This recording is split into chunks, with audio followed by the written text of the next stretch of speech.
पिछले वीडियो में आपने सुना कि किस तरह भास्कर को आंखों पे पट्टी बांध के कई महीनों के बाद जेल से निकाला गया और लाहौर की सड़कों से जब वो गुजरा तो उसके जहन में ये था कि मैं कितने महीनों के बाद इस हवा को महसूस कर रहा हूँ। अब आगे FIC रावलपिंडी।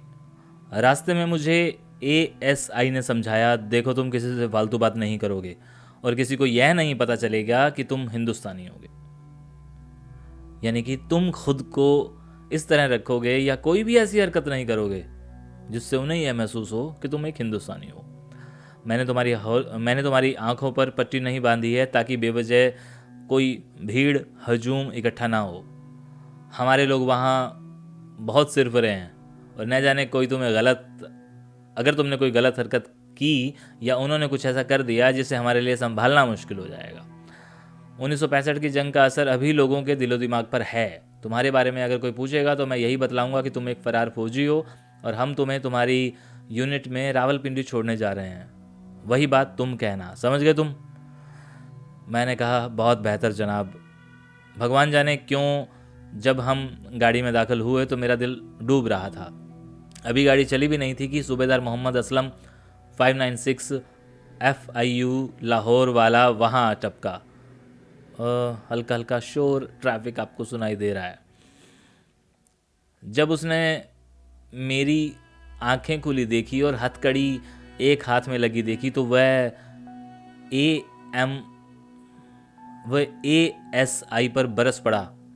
तुमने इसके दोनों हाथ पीछे क्यों नहीं बांधे और इसकी आंखों पर पट्टी क्यों नहीं बांधी? थानेदार ने जवाब दिया, इसे बंद डिब्बे में रात का सफ़र करना है, 2 सिपाही मेरे साथ हैं, लिहाजा मैंने इसकी कोई ज़रूरत नहीं समझी। मैं इसे बेवजह का तमाशा नहीं बनाना चाहता। इसकी असलियत जानकर लोग इस पर हमला कर सकते हैं और मेरे लिए मुसीबत खड़ी हो सकती है। अगर तुम मुसीबत से निपट नहीं सकते तो तुम्हारे पास हथियार किस लिए हैं? वही करो जैसा मैं कह रहा हूँ। ये बात उसने कही। जब तक लोग डिब्बे के आसपास इकट्ठे शुरू होने हो गए थे, उन्होंने या अली के नारे भी लगाने शुरू कर दिए थे।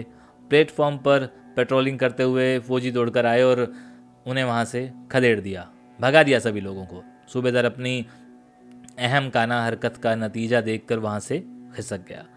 डिब्बे के दरवाजे बंद कर दिए गए। थानेदार ने एक बार फिर हथकड़ी मेरे एक हाथ में कर दी और आंखें खोल दी।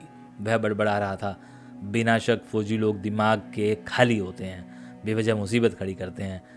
वह साला बेवकूफ़ यहाँ से भाग गया और बदकिस्मती हमारी ये है कि मार्शल लॉ की वजह से इन उल्लू के पट्टों का कहा हमें मानना पड़ता है। ये पाकिस्तान है जनाब। अगले स्टेशन पर गाड़ी रुकी तो बहुत सारे हाथ दरवाज़ा पीट रहे थे। पाकिस्तानी डिब्बे के बाहर लोग जमा हो रहे थे। वे मुझे देखना चाहते थे। दरवाज़ा बुरी तरह झिझोड़ रहे थे। लगता था कि जैसे अब इसके पेच वो उखाड़ ही डालेंगे।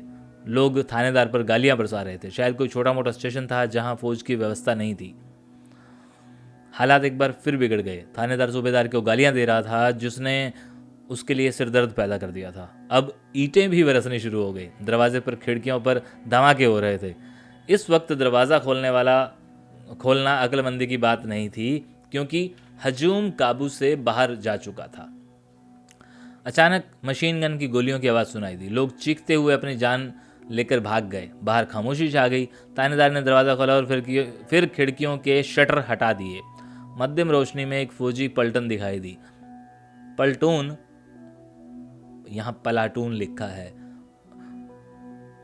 पलाटून कमांडर हमारे पास आया और बोला, मुझे स्टेशन मास्टर ने टेलीफोन किया था, बेफिक्र रहो, अब कोई तुम्हारे पास नहीं फटकेगा।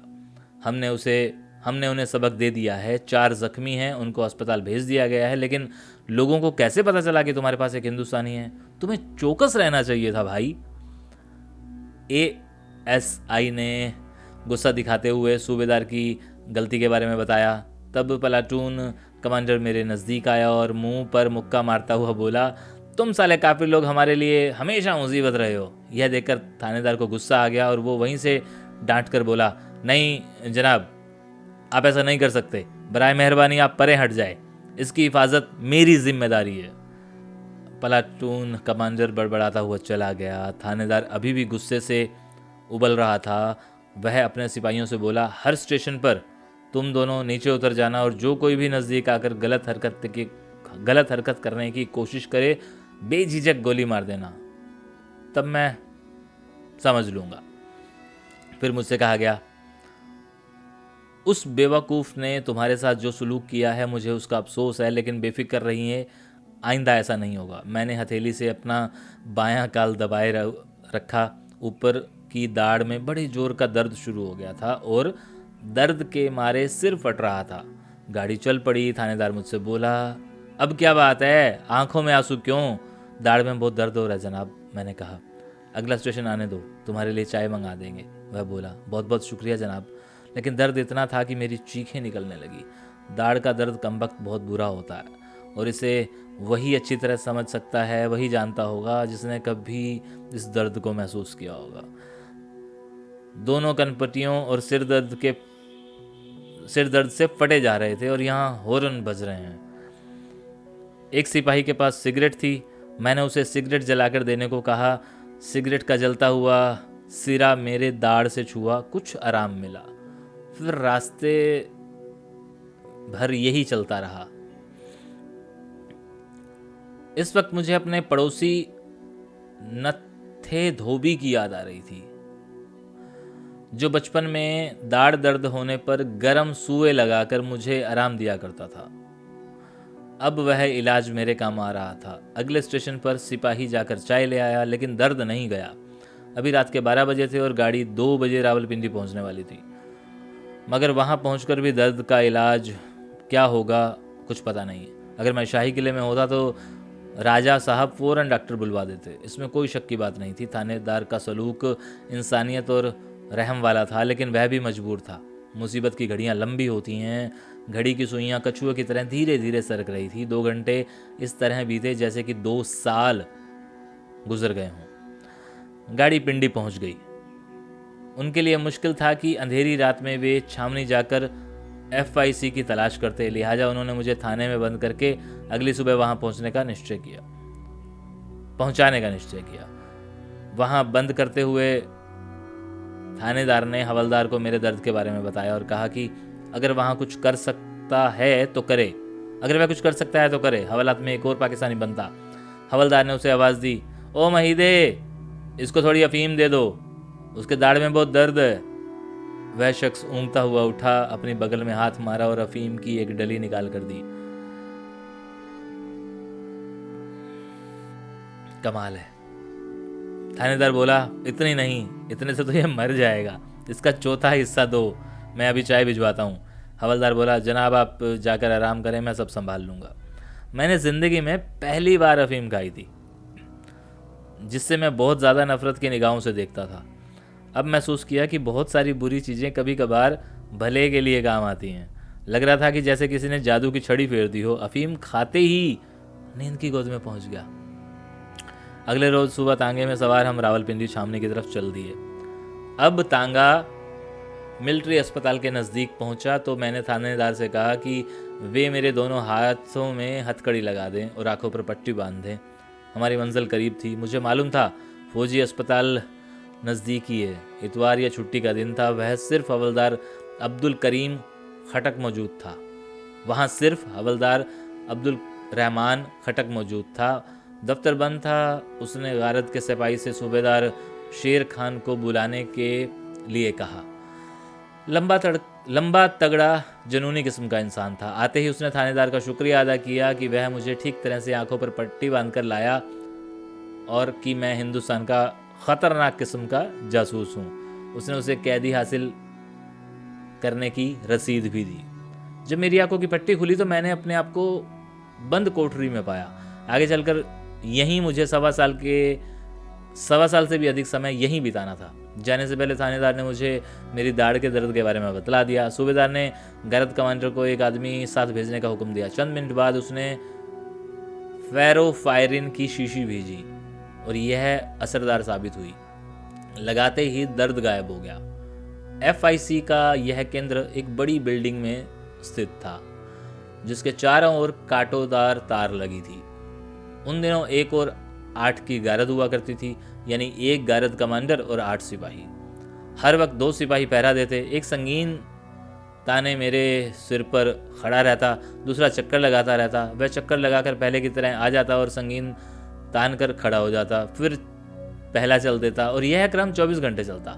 अगले दिन नया हवलदार और नए सिपाही आ जाते। महीने के बाद उसकी जगह दूसरी यूनिट गारद में चली जाती। यह इसलिए किया जाता ताकि कैदी किसी के साथ कोई ज़्यादा जान पहचान ना बना सके। वीडियो लंबा हो रहा है।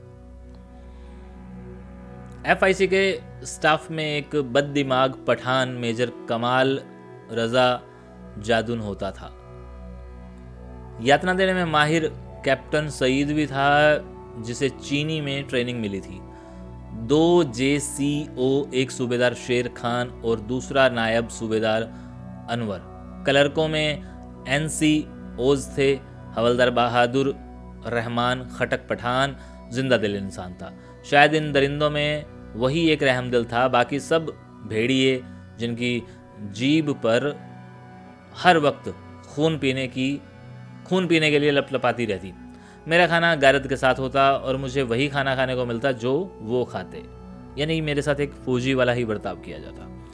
न जाने क्यों मेरी भूख मर गई थी। एक अनजाना खौफ मेरे दिलो दिमाग पर छा गया। मैं बेचैन रहता, जैसे अनजाने अनदेखे हाथ गला घोटने के लिए मेरी तरफ बढ़ रहे हों और मैं डचेज ऑफ मल्फी की तरह कैद में घिरा हुआ था, जिसके चारों ओर पागल बोराए गीदड़ों की तरह चीख रहे थे। हर रोज K2 सिगरेट की एक डिबिया मेरी कोठरी में फेंक दी जाती, जिसे मैं छूता नहीं था। यह देखकर सूबेदार शेर खान से कहता, अगर तुम यहाँ यह ब्रांड नहीं पीना चाहते या तुम अगर ये ब्रांड नहीं पीते तो तुम दूसरा सिगरेट पी सकते हो, बताओ, हम तुम्हारे लिए वही ले जाएंगे। यह तुम्हारे राशन का कोटा है, इसलिए झिझकने की बिल्कुल भी ज़रूरत नहीं है। जनाब, मैं सिगरेट पीता ही नहीं हूँ। यूं ही उसे टरकाने के लिए मैंने कह दिया, जनाब मैं 3 कासल सिगरेट पीता हूँ। मतलब कि यहाँ लिखा हुआ है कि मैंने उसे सिर्फ टरकाने के लिए ये कह दिया कि मैं ये वाली सिगरेट नहीं पीता हूँ, मैं तो जनाब 3 कासल सिगरेट पीता हूँ। मैंने कभी सपने में भी नहीं सोचा था कि वो मुझे वही सिगरेट दिला देंगे, क्योंकि उन दिनों उस सिगरेट की डिब्बी 8 रुपये की आती थी। मुझे हैरानी हुई। अगले दिन वही सिगरेट उन्होंने देना शुरू कर दिया। अब मैं मुसीबत में फंस गया। अगर सिगरेट नहीं पीता तो झूठा समझा जाऊंगा और अगर पीना चाहूँ तो पी नहीं पाऊंगा। धुएं से मुझे सख्त नफरत थी और मेरे पिता ने कभी जलती हुई सिगरेट लेकर मेरे कमरे में नहीं आए थे। कभी नहीं आए थे। अब मैं किसी अभ्यस्त की तरह सिगरेट पीने लगा और 2-3 दिन के बाद मुझे खासा मज़ा आने लगा। अब मैं अपने कोटे की सिगरेट ख़त्म करके गारद वालों से टोटे मांग कर पीता था। वे मेरे सामने इस तरह से टोटा फेंकते जैसे कुत्ते के आगे रोटी फेंकी जाती है। होरन मुझे परेशान कर रहे हैं, आपको शायद कम। अब मुझे एकांत बिताने का साधन मिल गया था। आदत न ऐसा ही समय बिताने का एक जरिया था। मेरे जीवन की खाली घड़ियां धुएं से भर गई। लगता था जैसे जीवन में सभी सपने किसी ने बारूद लगाकर उड़ा दिए हैं और उनका धुआं हवा में तैर रहा है। मैं उसी हवा में हर समय सांस लेता, सांस छोड़ता था। यहाँ मेरा तीसरा दिन था। मैंने गारद के सलामी देने की आवाज़ सुनी। लकड़ी का दरवाज़ा खुला। सामने घुंघराले बालों वाला एक मोटा पठान ऑफिसर मुझे घूर रहा था। मैंने उसे सलाम किया। उसने सिर हिलाकर सलाम का जवाब दिया और कहा, तुम शाही किले में कितनी देर रहे? तकरीबन 6 माह जनाब। तुम्हें उन्होंने क्या क्या तकलीफ़ें दी? मुझे थप्पड़ तक नहीं मारा जनाब। हैं? यह कहकर उसने अपनी आंखें फैलाई और कहा, हमसे इस किस्म की उम्मीद मत रखना। हमें पूरी सच्चाई बतलाओ, नहीं तो हम खुद निकाल लेंगे।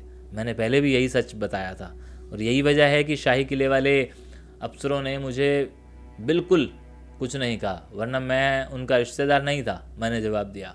और वीडियो अभी आगे भी है, लेकिन ये वीडियो लंबा हो रहा है तो इसीलिए आगे क्या होता है ये अगले वीडियो में। शुक्रिया।